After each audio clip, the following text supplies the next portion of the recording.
Hello বন্ধুরা, good morning. সবাই কেমন আছো? কালকে সারা রাত জেগে আজকে শরীরটা খুব ভালো আছে আমি কখনোই বলবো না। প্রচণ্ড শরীরে একটা ব্যথা ব্যথা অনুভব হচ্ছে আর হবে। আমাবস্যা তো ছাড়লো। যাই হোক, তোমরা বলতে পারবে এটা কি মাছ?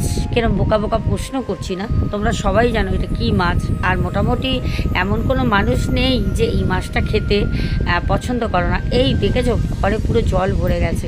হ্যাঁ, গতকাল বৃষ্টিতে ঘরে পুরো জলমগ্ন হয়ে গেছে। আমাদের কলকাতায় বৃষ্টি হলেই একটুখানি জল হয়ে যায়, আর রান্নাঘরে তো আমার জল ওঠে। বাইরেটাও তোমাদের ঘুরিয়ে ঘুরিয়ে দেখাচ্ছিলাম, দেখো কি অবস্থা। এই কিছুদিন আগেই কাজ করালাম, ফুল গাছগুলো নিয়ে আসালাম, তোমরা দেখতেই পেরেছো। আর পুরো গাছগুলো জল পাচ্ছে, ওদের জন্য তো ভালোই হয়েছে। যাই হোক, ছোট্ট করে তোমাদের সাথে মিনি ব্লগ শেয়ার করছি। রান্নার মিনি ব্লগ তোমাদের সাথে সেরকম শেয়ার করা হয় না।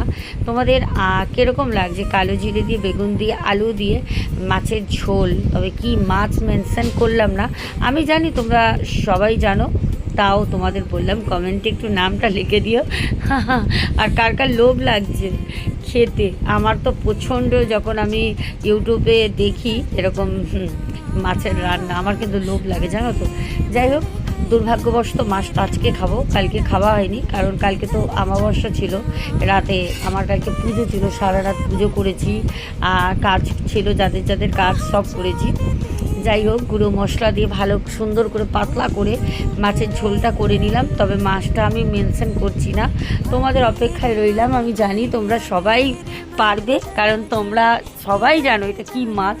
হ্যাঁ, তাও আমি তোমাদের নামটা জানতে চাইছি তোমাদের কাছ দিয়ে, বললাম না, ঠিক আছে। কাঁচা লঙ্কা দিয়ে, আলু দিয়ে, বেগুন দিয়ে, কালো জিরে দিয়ে, গুঁড়ো মশলার সাথে ছিল হ্যাঁ হলুদ, লবণ আর জিরে গুঁড়ো।